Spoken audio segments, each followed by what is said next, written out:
surya pagi datanglah, dan jiwa kami hiburlah. Halaukanlah gelap seram, bayangan maut yang kejam. Bersukalah, hai Israel, menyambut Sang Immanuel.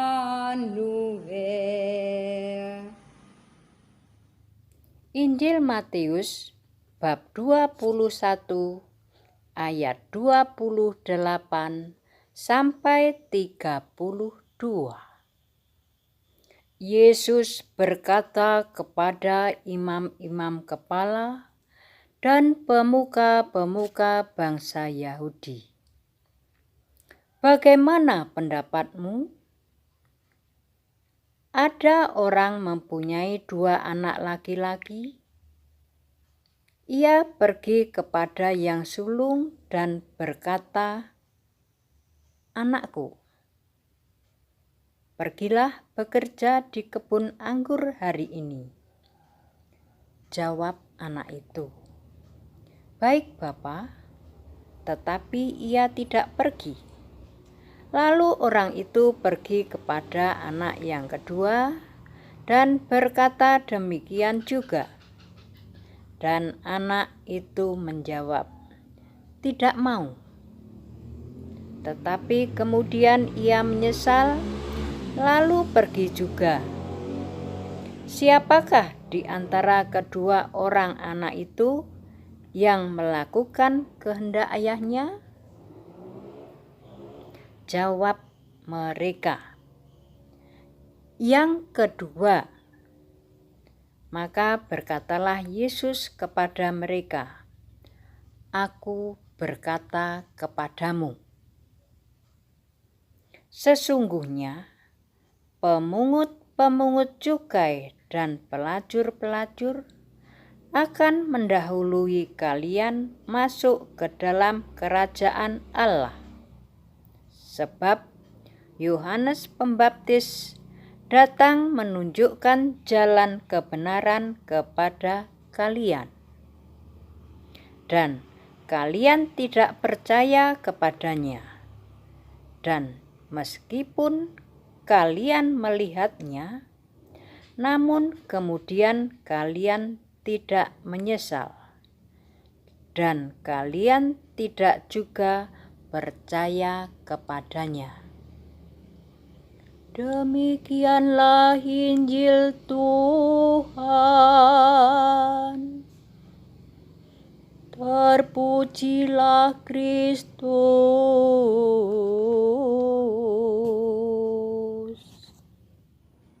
Selamat pagi anak-anak. Hari ini Selasa 14 Desember. Tadi kita sudah mendengarkan lagu dan mendengarkan Injil. Injilnya itu tentang seorang anak yang diutus untuk bekerja. Baik, tapi tidak berangkat. Seorang anak lagi diutus untuk bekerja. Tidak mau, tetapi berangkat. Bagaimana dengan kamu? Ya. Temanya hari ini berhikmat lewat pikiran dan perbuatan. 2 anak tadi berpikir bahwa saya tidak mau bekerja. Lalu berbuat. 1 anak lagi, ya siap, saya mau bekerja. Tapi tidak berbuat apa-apa. Yang benar adalah kita berpikiran positif dan juga bertindak positif. Ayat yang penting tadi kita sudah mendengarkan. Yohanes Pembaptis datang menunjukkan jalan kebenaran kepada kalian, dan kalian tidak percaya kepadanya. Itu sabda Yesus.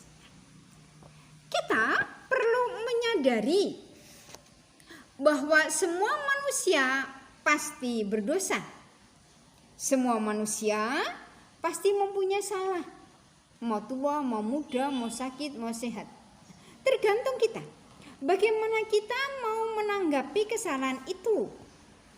Apakah kita siap dengan kerendahan hati mengakui dosa? Jangan lagi kita membanding-bandingkan dengan dosa orang lain. Dia dosanya lebih gede. Yang penting kita pada masa Advent ini kita mau dengan jujur untuk mengakui kesalahan kita. Begitu anak-anak? Hari ini kita juga memperingati seorang santo yang hebat, yaitu Santo Yohanes dari Salib. Lahir tahun 1542 di Spanyol.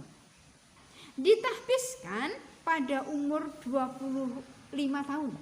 Jadi 25 tahun sudah menjadi romo. Santo Yohanes dari Salib ini mempunyai motto, salib menuntun kepada kebangkitan dan penyangkalan diri. Begitu. Nah, karena dia menderita, penderitaannya itu menyedihkan karena dipenjara ya. Terus dari penderitaannya itu dia mempunyai hadiah dari Tuhan, mendapatkan pengalaman rohani yang mengagumkan. Apa itu? Mengalami banyak peristiwa mistik, mampu menggubah kidung-kidung, mengarang kidung-kidung, lagu, mengalami ekstase, dan yang penuh itu ekstase itu doa penuh penghayatan. Begitu anak-anak? Ya. Jadi refleksinya hari ini apa? Mengapa aku masih enggan mengakui kesalahan dan dosa-dosaku? Ayo, siapa yang masih malu minta maaf? Begitu? Baik, sekarang kita tutup dengan doa penutup. Dalam nama Bapa dan Putra dan Roh Kudus. Amin. Allah Bapa yang Maha Rahim, kami bersyukur atas anugerah kehidupan yang Kau berikan kepada kami. Bantulah kami agar memiliki kerendahan hati mengakui kesalahan dan dosa kami, sehingga kami dapat menyiapkan hati dan pikiran kami menyambut kelahiran Juru Selamat kami, Yesus Kristus Tuhan kami. Amin. Dalam nama Bapa dan Putra dan Roh Kudus. Amin. Sampai jumpa anak-anak.